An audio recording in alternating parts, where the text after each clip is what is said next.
Brain টিউমারে আক্রান্ত ছোট পর্দার জনপ্রিয় অভিনেত্রী তানিয়া বৃষ্টি রোববার রাজধানীর একটি হাসপাতালে সফলভাবে মস্তিষ্কে অস্ত্রোপচার সম্পন্ন হয়েছে তার। বর্তমানে চিকিৎসকদের নিবিড় পর্যবেক্ষণে রয়েছেন তিনি।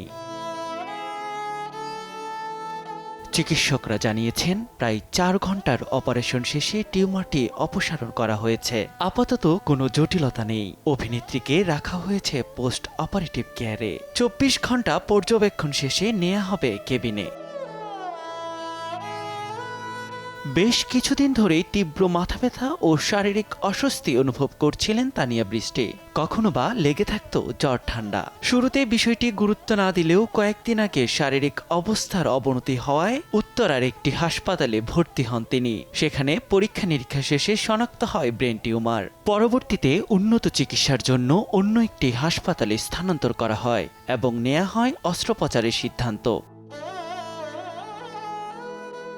অপারেশনের আগে গত শনিবার হাসপাতালের বেডে বসা একটি ছবি সামাজিক মাধ্যমে শেয়ার করে ভক্তদের ভালোবাসা দিবসের শুভেচ্ছা জানিয়েছেন তানিয়া বৃষ্টি।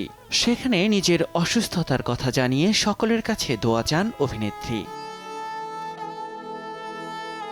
এদিকে তানিয়া বৃষ্টির অসুস্থতার খবর প্রকাশ্যে আসতেই বিনোদন অঙ্গন ও ভক্তমহলে ছড়িয়ে পড়ে উদ্বেগ। কেউ তার সঙ্গে কাজের স্মৃতি ভাগ করে নিচ্ছেন, কেউ শেয়ার করছেন পুরনো হাসিমুখের ছবি। সদা হাস্যোজ্জ্বল এই অভিনেত্রীর জন্য দোয়া চেয়ে কেউ লিখছেন আবেগঘন পোস্ট। সকলের প্রত্যাশা দ্রুত সুস্থ হয়ে চেনা হাসি নিয়ে তানিয়া বৃষ্টি ফিরবেন লাইট ক্যামেরা অ্যাকশনের দুনিয়ায়। নিয়াজ শুভ, সময় সংবাদ, ঢাকা।